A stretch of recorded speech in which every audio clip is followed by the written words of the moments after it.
नमस्कार साथियों, कैसे हैं आप सब लोग। स्वागत है आपका। तो देखिए, आज हम बात करेंगे कि बीपीएससी टीआरई 1 पीआरडी की सेकंड मेरिट लिस्ट उसकी जो आई थी वो तो ये है। इसकी लेकिन कट ऑफ कितनी जाएगी उसके ऊपर आज हम बात करेंगे, क्योंकि अब इसका रिजल्ट जल्दी ही आने वाला है। सप्लीमेंट्री का रिजल्ट जो कि मैंने आपको बताया था कि इसी नवंबर में आ सकता है, तो वो जल्दी आने वाला है। लेकिन उससे पहले मैं आपको एक जानकारी देना चाहता हूं, जो कि आप देख सकते हैं। ये एक नोटिस है जो कि विधानसभा में एक संदीप जो हैं आपके संदीप सौरभ, तो इन्होंने एक तारांकित प्रश्न पूछा था वहां पे, तो उसका जवाब दिया है शिक्षा मंत्री ने। तो देखते हैं क्या प्रश्न था और क्या जवाब दिया है इसी भर्ती के संबंध में। इन पदों पर जो भर्ती बची है, जो भर्ती कर दी गई है गलत, या फिर एक पदों पर 2 लोगों की भर्ती कर दी गई है, क्योंकि एक बच्चे ने टीजीटी में भी डाला था, पीआरडी में भी डाला था, उसका दोनों में हो गया। तो उसके ऊपर ये प्रश्न पूछा गया है कि जब उसने दोनों ज्वाइन कर ली तो वैकेंसी खाली हुई होगी।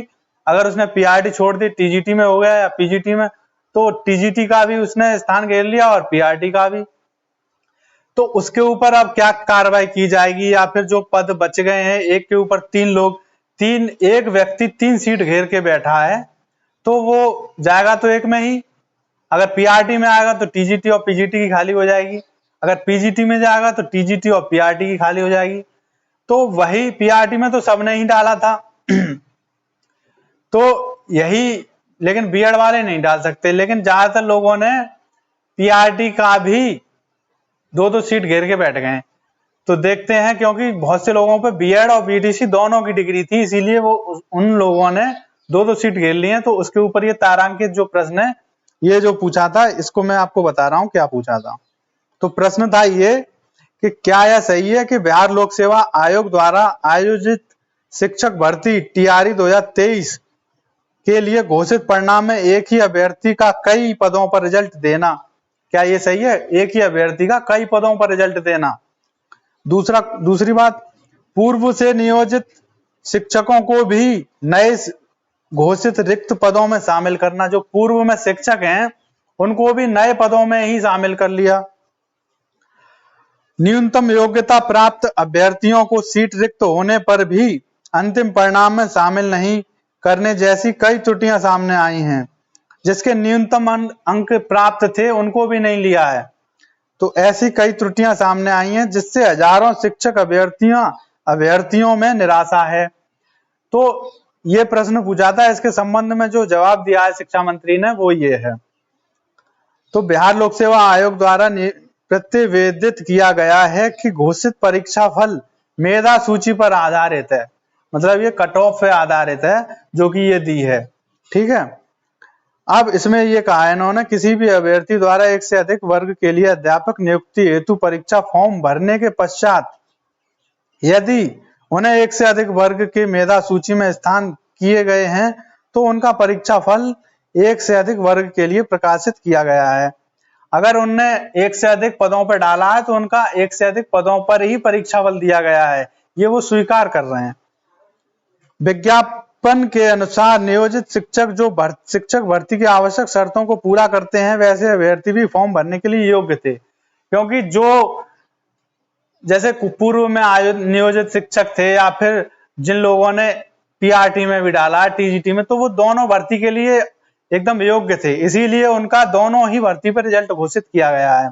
तो उन्होंने इस बात को स्वीकार किया है कि हाँ, आपने जो कहा है कि हमने एक पद पर, मतलब 2-3 पद पर एक ही अभ्यर्थी को लिया है, तो उन्होंने कहा है कि हाँ, हम स्वीकार करते हैं कि हमने ऐसा किया है, क्योंकि वो लोग योग्य थे टीजीटी के लिए भी और पीआरटी के लिए भी, इसीलिए।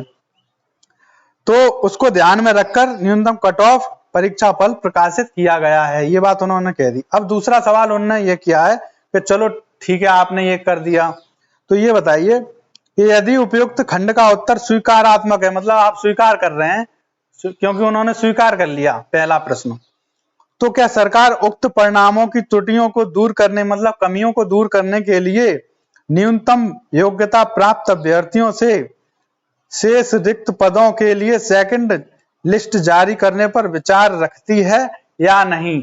नहीं रखती है तो क्यों नहीं रखती है? तो उन्होंने कहा कि अगर सरकार ने, हमारा पहला वाला क्वेश्चन जो था कि एक पद पर 3 अभ्यर्थी, मतलब एक 3 पद पर एक अभ्यर्थी को ले लिया है, अगर वो सही था तो ये बताइए कि उन कमियों को दूर करने के लिए, उन रिक्तियों को भरने के लिए क्या दूसरी मेरिट लिस्ट जारी करेगी सरकार? अगर नहीं करेगी तो क्यों नहीं करेगी? तो उन्होंने कहा है कि नहीं करने का तो कोई जवाब ही नहीं है, बात ही नहीं है। उन्होंने कहा विभाग द्वारा इन एलिजिबल अभ्यर्थियों एवं एक से अधिक पदों पर अनुशंसित अभ्यर्थियों से उत्पन्न होने वाली रिक्तियों पर आयोग द्वारा अनुशंसा भेजने की सहमति संसूचित की गई है। मतलब उनकी जो लिस्ट है भरने की वो बना दी गई है और आयोग को वो भेज दी गई है। तो इसलिए आप एकदम निश्चिंत रहिए कि सेकंड मेरिट लिस्ट आएगी, क्योंकि जब सूची ही भेज दी गई है खाली पदों की तो मेरिट ना आने का तो बात ही नहीं उठती। तो चलिए अब हम बात करते हैं कि जो मेरिट गई थी वो कितनी गई थी और अब जो मेरिट आएगी सेकंड मेरिट लिस्ट की जो कट ऑफ होगी वो कितनी गिर सकती है, उसके ऊपर देखते हैं। तो देखिए ये जो बात है वो है आपके जनरल सब्जेक्ट पीआरटी की, ठीक है। इसमें जनरल जो अभ्यर्थी थे अनरिजर्व्ड कैटेगरी के, उनकी मेरिट गई थी 67 पे, लेकिन डेट ऑफ बर्थ कितनी थी 86, क्योंकि 67 से ही काम नहीं चलेगा, क्योंकि 67 पे तो अभी 500 बच्चे और रह गए होंगे मेरे ख्याल से। तो लेकिन डेट ऑफ बर्थ 86 थी, तो पहले डेट ऑफ बर्थ आएगी 87, फिर 88, 90, 95। जब ये खत्म हो जाएगी 67 के मतलब सभी लोग आ जाएंगे, जितने लोगों की डेट ऑफ बर्थ होगी या 67 नंबर होंगे, जब तक वो सब नहीं आ जाएंगे तब तक मेरिट उससे नीचे नहीं आएगी, डेट ऑफ बर्थ बढ़ेगी उनकी, ठीक है।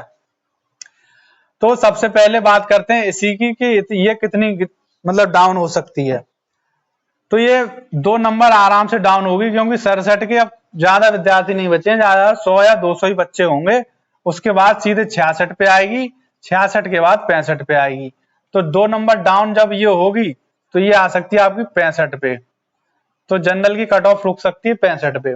इसके बाद जनरल फीमेल, इनकी जो डेट ऑफ बर्थ थी वो थी 90, तो इनके जो नंबर थे ये रुकी थी 57 पे। तो इनकी जो रुकेगी ये 3 नंबर नीचे रुकेगी, क्योंकि फीमेल की संख्या है कम। इनमें डेट ऑफ बर्थ 90 है, तो 57 में बचे जो पद होंगे जो 90 डेट ऑफ बर्थ से ऊपर होंगे, जिनके नंबर 57 ही होंगे, तो वो ज्यादा से ज्यादा 50 या 60 फीमेल होंगी। उसके बाद ये 56 पे आएगी, 55 पे आएगी, 54 पे आएगी। तो 54 तक जा सकती है, मतलब -3।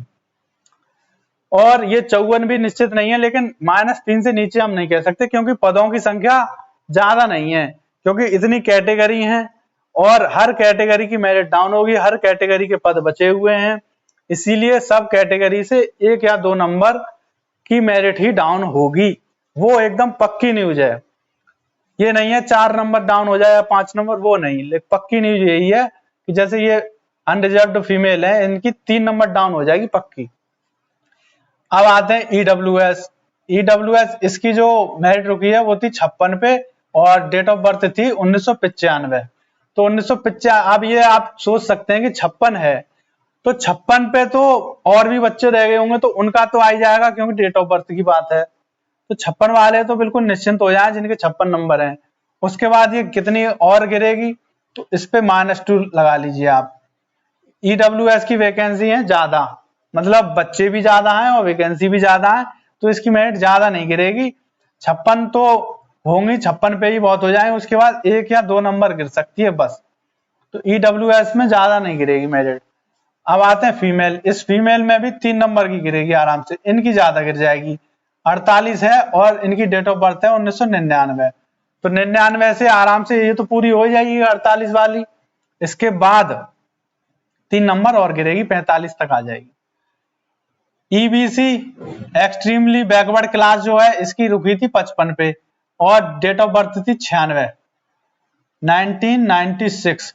तो इसकी 55 वाले तो सब ले लिए जाएंगे, बाकी अदर जो बचे वो भी कम से कम 2 या 1 नंबर मेरिट जरूर गिरेगी। ये जरूर वाली बता रहा हूं, इससे ज्यादा नहीं गिरेगी।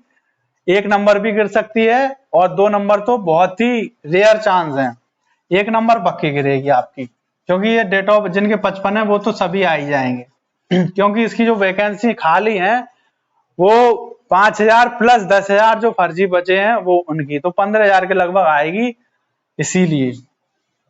लेकिन कैटेगरी भी ज्यादा है, तो सब में अगर 2-2 हजार बच्चे आएंगे तो भर जाएंगी सारी कैटेगरी। अब देखिए ईबीसी फीमेल है, इसमें 44 है, इसकी डेट ऑफ बर्थ थी 1999, तो इसका मतलब 44 ये बहुत ही कम पे रुक गई और डेट ऑफ बर्थ भी इसकी कम पे रुकी है, तो इसकी मेरिट बहुत ही ज्यादा डाउन गिरेगी, इसकी 4 नंबर डाउन गिरेगी। तो सबसे ज्यादा मेरिट इसकी गिर जाएगी ईबीसी एफ की, फीमेल की 40 तक गिर सकती है इसकी। अब आइए बीसी, इनकी डेट ऑफ बर्थ 94 है और इनके जो पद हैं वो जो पहले रुकी थी वो 60 पे, इसकी हाई मेरिट रुकी थी। तो जब हाई मेरिट रुकी है और डेट ऑफ बर्थ भी ज्यादा है तो इसके चांस यही है कि इसकी मेरिट कम गिरेगी, -2 तक ही गिरेगी, मतलब 58 नंबर तक, क्योंकि इसमें पद भी कम है और मेरिट इसकी जो डेट ऑफ बर्थ थी वो भी हाई, मतलब बहुत ही ज्यादा पीछे है और नंबर भी ज्यादा है।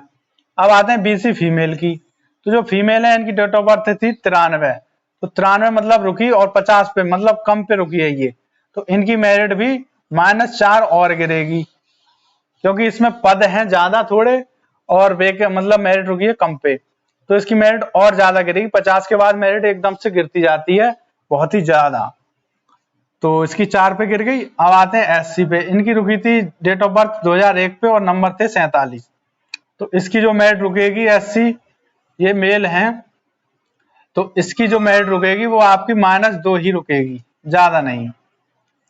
और जो फीमेल है इनकी मेरिट बहुत ही डाउन गई थी, देखिए आप 39 है, अब इनमें मिनिमम जो पासिंग मार्क्स थे वो भी कम करके लिए गए हैं इनके लिए, तो इनके और भी कम कर देंगे। और डेट ऑफ बर्थ देखिए आप कितनी कम है, 2004, मतलब 19 साल वाले भी ले लिए गए, तो इसकी मेरिट डेट ऑफ बर्थ वाले तो सभी आ ही जाएंगे 39 पे और ये 35 तक गिरेगी, मतलब 4 नंबर और गिर सकती है। एसटी वाले इनकी 46, इनकी भी कम पे रुकी है, तो ये भी -4 गिरेगी। और फीमेल इनकी 39 है और ज्यादा कम, ये -5 भी गिर सकती है 34 तक, सीधी सी बात, क्योंकि डेट ऑफ बर्थ इनकी है बहुत ही कम, 2003, सभी आ चुके लगभग, 39 से 10-12 कैंडिडेट ही होंगे, उसके बाद सीधी मेरिट डाउन होती चली जाएगी। बीसीएल वाले 48 पे रुकी है और डेट ऑफ बर्थ है 97, इसकी भी आप मान सकते हैं -2, क्योंकि इसमें पद ही कम है। और यह है वीआई, इसकी मेरिट बहुत कम रुकी है 39 पे और डेट ऑफ बर्थ भी है, तो इसकी आराम से 35 तक आएगी, -4। डीडी इसकी 2002 पे रुकी है, नंबर भी बहुत कम है, तो इसकी भी -4 गिरेगी आराम से, क्योंकि इसकी वैकेंसी भी कम है और कैंडिडेट भी कम है, इसलिए मेरिट आराम से 4 गिर जाएगी। ओएच वाले 50 पे रुकी है और डेट ऑफ बर्थ भी 97 है, तो इसकी थोड़ी कम गिरेगी, इसकी -2 ही गिरेगी, क्योंकि इसमें वैकेंसी बहुत कम है और ज्यादातर भर चुकी हैं, क्या पता कम थोड़ी ही रह गई हो तो -2 तक ही गिरेगी अगर बची होंगी तो। एमडी में क्या है, 39 ज्यादा ही गिर गई और डेट ऑफ बर्थ भी बहुत ही कम पे रुकी है, तो इसकी आराम से 35 तक गिरेगी, -4 तक। ये मैंने आपको सभी कैटेगरी की बता दी, आप इससे अपने अपनी कैटेगरी में जो हो वो आप अपनी देख लीजिए। एफएफडी इसकी डेट ऑफ बर्थ 2002 थी, कम पे रुकी है और मेरिट भी बहुत ही कम पे है, तो इसकी आराम से -4 गिर जाएगी। इसमें पदों की संख्या कम होगी लेकिन मेरिट तब भी -4 गिर जाएगी आराम से। तो ये एकदम क्लियर बात है कि सेकंड मेरिट लिस्ट तो आएगी ही और वो जल्दी आएगी, और मेरिट कितनी रुकी थी और कितनी और गिरेगी वो मैंने आपको आज बता दिया। मिलते हैं अगली वीडियो में कोई नई न्यूज के साथ, तब तक आप अपना ध्यान रखिए और अपने डॉक्यूमेंट, जिन लोगों को, जो लोग 2-3 नंबर से पीछे रह गए हैं, वो अपने डॉक्यूमेंट एकदम रेडी रखिए, ये मत सोचिए कि मेरिट आएगी उसके बाद डॉक्यूमेंट देखेंगे, क्या पता आपको टाइम ना मिले। ठीक है दोस्तों, धन्यवाद, थैंक यू।